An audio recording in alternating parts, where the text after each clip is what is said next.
What was the impetus for making this film? This film? Yeah. Oh, probably. I mean, I think I was thinking about those. I was thinking about the issues. I was thinking about the subject, and I needed to make a feature. I needed to make a thesis film. I shouldn't say feature. We never said that. But I needed to make a thesis film, and I was going around and around. I was thinking because I was interested in literature, and I thought there were a lot of good stories. So I used to spend a lot of me and Charles Burnett used to spend a lot of time together talking and trying to figure out what to do. And I think I wrote a script, and it was too expensive, and I didn't really have the money for that. So he said to me one day, "Oh, I have a story for you, and I'll write it. I'll give it to you. It's about those people you like so much, you know, talk about these working class people." And I saw these guys selling fish out of a car, so it started like that. And then eventually he wrote the script, and I got like a grant from the AFI, that independent filmmaking grant. It was like $10,000, and I thought we had all the money in the world, right? So we started the film, right? And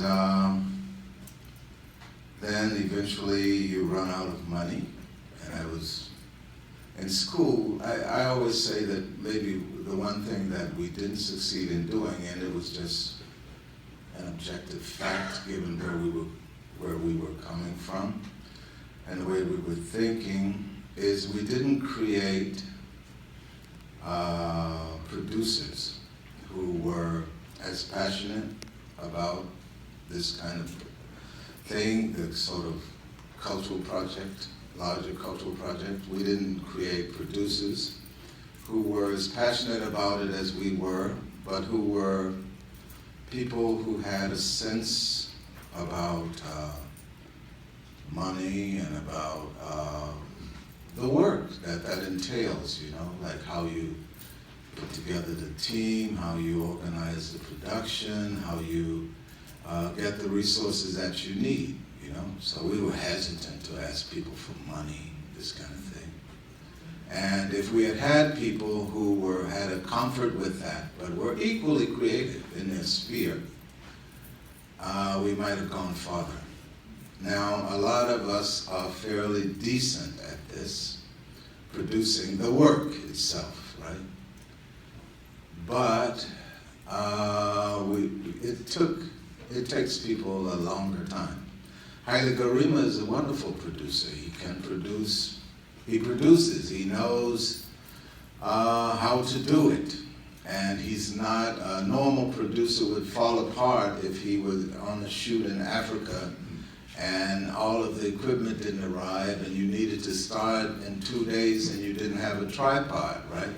But only a creative person and a person who can inspire the confidence with the Italian cinematographer that, okay, we use a hi-hat and we put it on something and we shoot. So that kind of thing. But I think that's just a fact. So it took me some time, and most people thought I would give up, I would make a shorter film, I would quit or whatever. But as Haile again says, we finish things, right? It may take time, but we finish things, right? So eventually, I would say, I got the support I needed, and it went rather fast then, you know. But it was also a film, maybe my politics at the time was, and is, that it's a kind of film about a reality that I knew, but it was not exactly my reality, because now I went to university and I went to graduate school, which is something nobody in my circle, you know, in my family or anybody understood, like, you still in school? This kind of thing, right? And yeah, but I felt, I had a kind of consciousness about that. And I saw what was happening in that period, right, with the changing economy and what's called deindustrialization, and I knew something was changing, and it was a chance to make something about that, but to make it in a way that brought forth maybe elements of the culture and the sensibility and the language and the beauty of those people, not as abstractions, but as people that somehow resembled or represented, you know, the fullness of their life and their conflicts and problems. And so that's how it came about.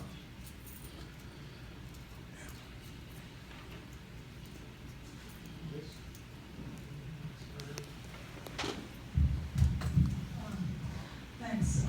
I was wondering if you could talk about the way the musical process works in both of these films that are separated by 30 years, yet there's something very distinct in the music and its relationship to the image.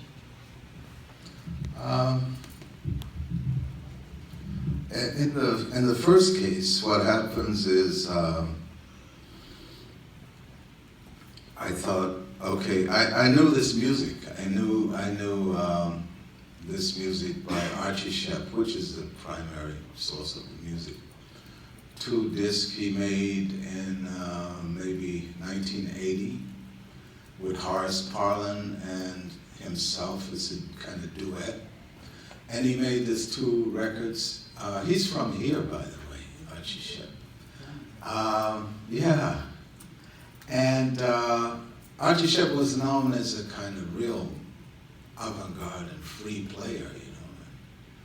And at a certain point, though, he'd say, okay, you reach a certain age, I'm 44 years old, I start to look at things differently. And so I thought, okay, why don't I accept the challenge of making something that's deep and strong, and I make this two things. One is called Going Home, and the other is Trouble in Mind. One is blues, and one is spirituals, right? And he talks about when he was playing this music, at the end, he was so full of tears, he had to stop, you know? And he said it's slave songs, and it was reaching me, right? So I had these things, and I sort of put them aside. I didn't think of that. And then in the editing process, I was led back to them. And so that became the primary music. And then others I knew, and I had the idea of how it works in a way. Okay, I can be accused of maybe giving some under, you know, something under the image that sort of makes it seem deeper than maybe it actually would be, because that music is older than me and it's older than that image, but it maybe it reaches you in a way, and you accept, you know, that okay, it maybe gave you a kind of emotional cue, but at the same time, what is the relationship to what I'm seeing? So it's enough of a break between it that you can do that. The other way is I thought the music can give a sense of the inner life. When the guy is lying on the car and I play this music of Buddy Guy, I thought, okay, I'm telling you something about him. If he has this, he's not just a guy lying on a car, right? And then I matched that. I used it again, but I gave it to her when she's riding the bus and falling asleep at night. So I link them, and I give them a common world, right, through the music. So things like that. And then at the end, that's liberation music, liberation orchestra music. The first orchestra, that orchestra was in the 70s. It was Charlie Hayden's Liberation Music Orchestra and Carla Bley doing Kurt Weill and a bit of Mingus and stuff like that. So, and I thought it could be, you know, it's enough crazy that cues you to what you're going to see. And then in the mix, with the mixer, we discovered that we could blend St. James Infirmary and that music, and we would go to another place. So things like that. And there's other music that's, when the guy is humming, when he's shaving, that's a Junior Parker song. Next time you see me, things won't be the same. And he's from Chicago, and I like Junior Parker. And he's shaving, so it's true in a way, but it's, you know, it's playing with that kind of stuff. So that's how I come to that. The Marseille, it's that guy, Avo Parent. He's a spiritual guy, right? And it's like not where you would think to find that. But for me, it gave something strong with that, with those images, because in the first instance, in a way, you proposed, I proposed to show you these pictures, and you look at them. And because I took them out of the original context and frame, you think you're seeing things that you don't see. You don't know the relationship, so maybe these guys are hostile to each other, okay? And then you discover it's a group portrait, and they're quite okay with each other. But it's what you can do. And then because of the belief in the integrity of the photographic image and those that make them, I return to the original thing, which gives you the context in that. And then I use this music by a group called Moussa T. And it's young people from Provence, and they speak Occitane, but they claim all the heritage of the African presence and all of that in Marseille. It's their project. They said if this group were a novel, it would be called Banjo. Okay, so it's just a salute to them and to that world that's gone, which predates the Second World War. It's the time of Mr. Senghor and the time of Banjo. Yeah, so it's like that. And I'm trying to do that without giving you a lesson, but I gave you some wonderful references that you can find on your own. And you give me the opportunity to say it because you asked me. Otherwise, it's what you see. And if that's enough, okay. But those things stimulate me, you know, they make me want to do it, and how to do it, how to share something is always an issue. But it is something that I like, you know, to discover and that stuff. I hope that makes sense. So just one more question, sorry. So. It's a comment. Okay. Well, it's a question. Thank you. I very much enjoyed the film. Thank you. I wanted to know, similar to what you said, I wanted to know where we could get the soundtrack. And I heard you say that we can't get a soundtrack, that we have to do the exploration ourselves. No, I can give you the list. Oh. You can buy, it's called Steeplechase Records, probably on Amazon or one. I shouldn't promote any one of these things, right? But on the internet, you can find two albums, Going Home and Trouble in Mind. Okay. You can also find Stone Crazy by Buddy Guy. And you can find the Liberation Music Orchestra, the first one and the second one. And now they just made a tribute to him, to Charlie Hayden, so you can have those things. Thank you. The other comment is quite brief. One of the things that struck me was it's almost a character study.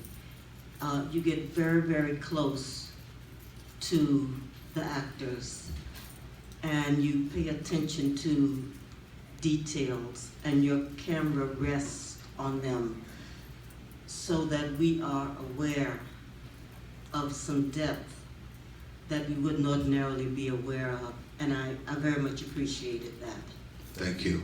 But I was not alone. My friend Charles Burnett is very talented and gifted and sensitive. And in a way, he was my teacher. And yeah, we managed that. Okay. Thank you. Thank you. Thank you very much.